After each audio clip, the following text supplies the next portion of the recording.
کہ آج سے 20 سال پہلے جب ہمارے باپو شریف کا قافلہ مدینے جاتا تھا، جس کو آپ سارا کرتے تھے، سید عبدالقادر شاہ صاحب ماشاءاللہ بڑے باپو جو لے کے جاتے تھے، تو میرا بھی ارادہ ہوا کہ میں بھی اس قافلے میں جاؤں۔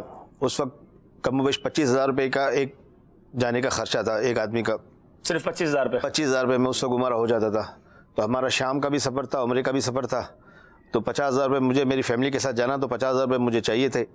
تو میں نے اپنے والد سے عرض کی کہ مجھے 50,000 روپے اب دے تو میں بھی قافلے میں عمرے کے لیے جاؤں۔ تو اس وقت پوزیشن تھی نہیں اتنی، والد صاحب نے منع کر دیا کہ بھائی اپنے پاس تو پیسے نہیں ہیں اتنے جانے کے لیے۔ اب دل میں تڑپ بھی تھی، جانا بھی تھا قافلے میں، دعا بھی کر رہا تھا۔ تو واقعہ ایسا ہوا کہ ہماری مارکیٹ کے اندر جہاں میری آفس ہے وہاں پر ڈکیتی ہوئی مارکیٹ کے اندر ہماری، اور لوگوں اس ڈاکو نے ساری دکانوں کو لوٹا، پھر ہماری دکان پہ بھی آیا۔ میں اس وقت دکان سے باہر تھا، میرے والد صاحب دکان میں بیٹھے ہوئے تھے، تو ہمارے بھی پیسے پڑے ہوئے تھے دکان میں دراز میں، اور ہماری دکان میں گدا بچھا ہوا تھا، تو گدے کے نیچے 50,000 روپے میرے والد صاحب نے رکھے ہوئے تھے۔ تو سب کو ہٹایا، گدا ہٹایا، سارا مطلب جو بھی تھا ڈاکوؤں نے کیا۔ بہرحال مجھے اطلاع ملی، میں بھی اپنے آفس پہنچا، پھر ہم دکان وغیرہ بند کر کے گھر چلے گئے۔ رات کو جب ہم لوگ اس میں والد صاحب اور ہم لوگ حساب ہم روزانہ کرتے تھے، تو جب حساب کرنے لگے تو والد صاحب نے کہا کہ یار وہ میرے جیب میں جو پیسے تھے وہ تو بچ گئے، گدے کے نیچے میں نے 50,000 روپے رکھے تھے، وہ لگتا ہے ڈاکو لے گئے، کیونکہ انہوں نے گدا بھی ہٹایا تھا۔ تو میں نے ایسے ہی بول دیا والد صاحب کو، اگر وہ پیسے پڑے ہوں گے تو وہ میرے پیسے نا۔ تو والد صاحب نے کہا پیسے تو ہوں گے نہیں، ذرا ڈاکو لے کر ہی گیا ہے۔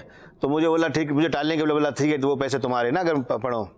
تو صبح میں گیا، میں نے دکان کھولی، اپنی آفس کھول کے گدا بسم اللہ شریف پڑھ کے گدا ہٹایا تو 50,000 روپے پڑے ہوئے تھے۔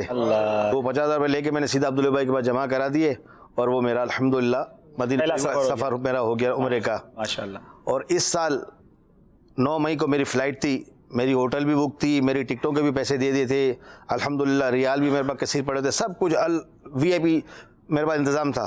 لیکن وہی بات، کہاں کا منصب، کہاں کی دولت، پیسے نہیں تھے اور بلاوا آیا تو انتظام ہو گیا، پیسے موجود ہیں، ٹکٹ موجود ہے، انتظامات موجود تھا، A to Z ہر چیز موجود تھی، لیکن نہیں جا سکے۔